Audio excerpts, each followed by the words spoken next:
মাছলে গৈছিলুং এজনীও নাপালুং ঘৰলৈ আহি মই নিমখ ভাত খাই দিলুং এজনী ছোৱালী মই বহুত ভাল পাইছিলুং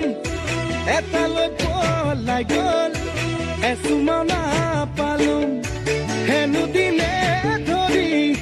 মদ খাব শিকিলুং ভাং খাব শিকিলুং আনৰে চকুতে বেহালৰে